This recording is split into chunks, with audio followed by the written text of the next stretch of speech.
जब भी कोई क्राइम होता है हम में से कई लोग ये पूछते हैं कि इसमें नया क्या है। ये तो फला फला के साथ भी हुआ था। लेकिन इस वीडियो में मैं आपको जो क्राइम बताने जा रहा हूं उसे सुनकर आपके कान खड़े हो जाएंगे, क्योंकि आपने अभी तक ये तो सुना था कि फोन पर किसी से ओटीपी शेयर मत करना। लेकिन ये जो अपराध अब हो रहा है, खासकर राजधानी दिल्ली में हुआ है एक शख्स के साथ, और उनके अकाउंट से करीब करीब 50 लाख रुपए चले गए। जानते हैं उनकी गलती क्या थी? उनकी गलती सिर्फ वो थी जो आप भी शायद रोजाना करते होंगे। उन्हें एक नंबर से कॉल आया, उन्होंने वो कॉल उठा लिया। वहां से कोई आवाज नहीं आई, इधर से ये हेलो हेलो कर रहे थे, और चंद सेकंड के अंदर उनके अकाउंट से 50 लाख रुपया चला गया।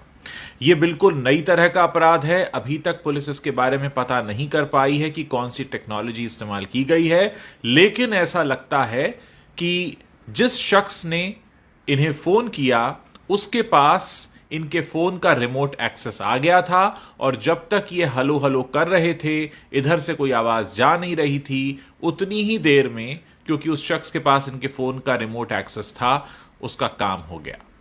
इसके बारे में पता किया जा रहा है। कुछ लोगों ने मुझ तक ये शिकायतें पहुंचाई हैं और ये रिक्वेस्ट की थी कि हम अपने प्लेटफॉर्म पर इसके बारे में बात करें। दोस्तों, अब ये पुरानी बात हो चुकी है कि अपना ओटीपी शेयर मत करना। आपको ठगने वाले अब एक कदम आगे निकल चुके हैं। ऐसे में आपको भी तैयारी पक्की करनी होगी। पहली बात तो यह है कि अगर अनजाने नंबर से फोन आ रहा है, कोशिश कीजिए मत उठाइए। किसको अगर जरूरी आपसे काम होगा तो आपको एसएमएस कर लेगा, नहीं तो आजकल व्हाट्सएप या टेलीग्राम तो सबके फोन में होता है, वहां से कोई मैसेज आ जाएगा। क्योंकि आप नहीं जानते कि आपको आ रही ये जो मिस्ड कॉल है, जिसको आप उठाएंगे और उधर से आवाज नहीं आएगी, उतनी देर में आपके फोन से क्या कुछ हो चुका होगा। क्योंकि आपके हाथ में जो फोन है, ये फोन नहीं, असल में आपके दिल की धड़कन है। क्योंकि आपका बैंक अकाउंट से लेकर आप किससे मिलते हैं, कहाँ जाते हैं, कहाँ खाते हैं, क्या खरीदते हैं, क्या पहनते ओढ़ते हैं, किससे क्या बातें चल रही हैं, सब कुछ इस फोन को पता है। और सोचिए किसी ने अगर इसका रिमोट एक्सेस ले लिया तो वो आपके साथ क्या क्या कर सकता है। और बहुत सारे लोग तो आजकल पेटीएम और गूगल पे वगैरह जो ई वॉलेट्स हैं उनको भी यूज करते हैं। आप सोचिए कि उन तक भी एक्सेस हो सकता है उस व्यक्ति का। ये बिल्कुल नई तरह का अपराध है, इसके बारे में बात होनी चाहिए। ये जो फोन जिसे हम अपने हाथ में लिए घूमते हैं, जिससे ऐसा लगता था कुछ समय पहले तक कि हम फोन रखते हैं, अब ऐसा लगने लगा है कि फोन ने हमें रखा हुआ है, क्योंकि इसके बिना हम रह नहीं सकते। ये जहां चार्जिंग पे लगता है, हम भी उसके आसपास मंडरा रहे होते हैं, क्योंकि इसके पास हमारी वो जानकारी है जो शायद कई बार हमारे लाइफ पार्टनर और हमारे माता पिता को भी नहीं होती। उतना कुछ जानता है ये फोन। और सोचिए इसकी एक्सेस अगर किसी और को लग गई तो क्या होगा। इस समय, पिछले कुछ समय के दौरान बहुत तेजी से साइबर अटैक्स के मामले बढ़े हैं। 2022 में एक रिपोर्ट प्रकाशित हुई थी जो ये बताती है कि इस दुनिया में हर 40वें सेकंड में कहीं ना कोई साइबर अटैक हो रहा होता है। और इनमें से 94% साइबर अटैक्स ऐसे हैं जो ईमेल के जरिए होते हैं, और इस दुनिया की 64% कंपनीज ऐसी हैं जिनमें कभी ना कभी साइबर अटैक तो हुआ ही है।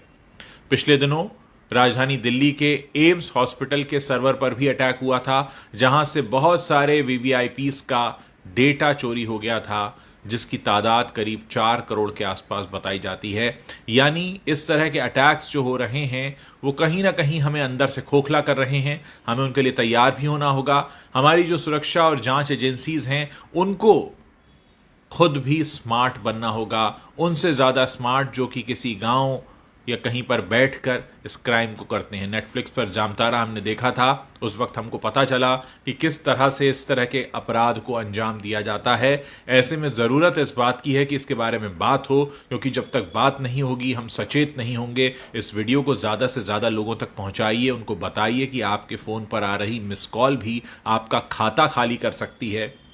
इसलिए बहुत ज़रूरी है कि आप सचेत रहें, और अगर आपके साथ कुछ भी ऐसा होता है तुरंत पुलिस को सूचित करें, क्योंकि आपकी जो गाढ़ी कमाई इस समय बैंक में है, जिसका एक्सेस आपके फ़ोन से होता है, कहीं ऐसा ना हो कि आपको कोई मिस कॉल देकर आपकी वो सारी कमाई चुरा ले। ऐसा हुआ है, राजधानी दिल्ली में हुआ है। सिर्फ 2 दिन पुरानी घटना है। यानी जब एक शख्स को 50 लाख रुपए चुराने में कामयाबी मिल गई हो, और उसका पता लगाना तो दूर लोग उसकी अभी टेक्नोलॉजी ही ना पता कर पा रहे हों, इसका मतलब यह है कि हम सब खतरे के निशाने पर हैं। यानी हमारे आपके फ़ोन पर भी वो नंबर घनघना सकता है, और अगर वो घनघनाया और हमने उठाया और उतनी देर हमने हलो हलो बोला और उतनी देर में हो गया हमारा अकाउंट खाली, तो फिर सोचिए आप कहाँ जाएंगे।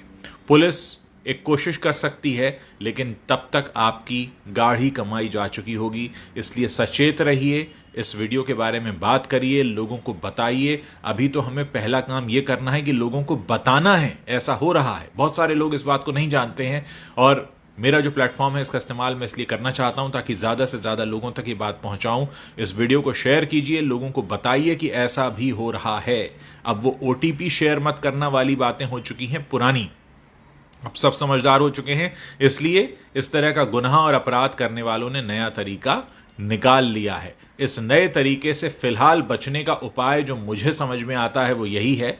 हाँ, हो सकता है आप में से बहुत सारे लोगों के लिए थोड़ा मुश्किल होगा कि जिसका भी फ़ोन आ रहा है, अगर आपको उसका नाम नहीं पता है, आपके मोबाइल में वो नंबर सेव नहीं है, तो सामने वाले शख्स को SMS करने दीजिए, सामने वाले शख्स को WhatsApp करने दीजिए। जब आप पक्की तरह से निश्चिंत हो जाएंगे जो सामने वाला शख्स आपको फ़ोन कर रहा है वो जेन्युइन है, आपके किसी जानने वाले का जानने वाला है, या आप उसका नाम पता जानते हैं, तभी वो फ़ोन कॉल उठाइए।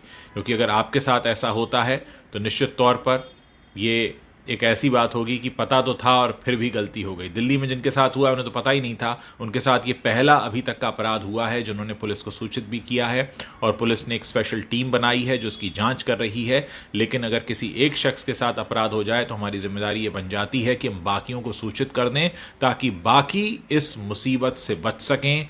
समाचार जो प्लेटफॉर्म्स होते हैं, या मेरा भी सोशल मीडिया प्लेटफॉर्म है, उनका काम सबसे पहला यही होता है कि लोगों को चेतावनी देना, बताना कुछ नया हो रहा है, आप उससे कैसे बच सकते हैं। जब जानकारी ही नहीं होगी तो बचाव कैसे होगा। पहला स्टेप हम ले चुके हैं, जानकारी ले चुके हैं, अब जानकारी को फैलाना है, लोगों को बताना है ताकि ज़्यादा से ज़्यादा लोगों को हम सुरक्षित कर पाएं। आप अपने घर में लोगों को भी बता सकते हैं कि इस तरह से आ रहे किसी भी नंबर को न उठाएं। मेरे बहुत सारे दर्शक हैं जिन्होंने मुझे स्क्रीनशॉट्स भी भेजे हैं। उन नंबर्स को शेयर करने का फ़ायदा इसलिए नहीं है क्योंकि ये नंबर चेंज हो जाते हैं, क्योंकि जो अपराध करने वाला शख्स है वो भी जानता है कि एक बार नंबर पब्लिक हो गया तो उसके बाद उसे नंबर बदलना पड़ेगा। इसलिए इस बात से कोई फ़र्क नहीं पड़ता कि वो नंबर कौन सा है। अगर आपके फ़ोन में वो सेव नहीं है और आपको कुछ गड़बड़ लगता है तो मत उठाइए, सामने वाले को SMS भेजने दीजिए, अपना नाम पता बताने दीजिए। जब आप पूरी तरह से आश्वस्त हो जाएंगे कि आप उसे जानते हैं और वो कोई चोर उचक्का नहीं है, वो आपके साथ कुछ गलत नहीं कर सकता है, तभी आप उसके फ़ोन को उठाएं और उठाकर उससे बात करें। उम्मीद है बात आपको समझ में आई होगी और आप जल्दी से जल्दी और ज़्यादा से ज़्यादा संख्या में इस वीडियो को शेयर करेंगे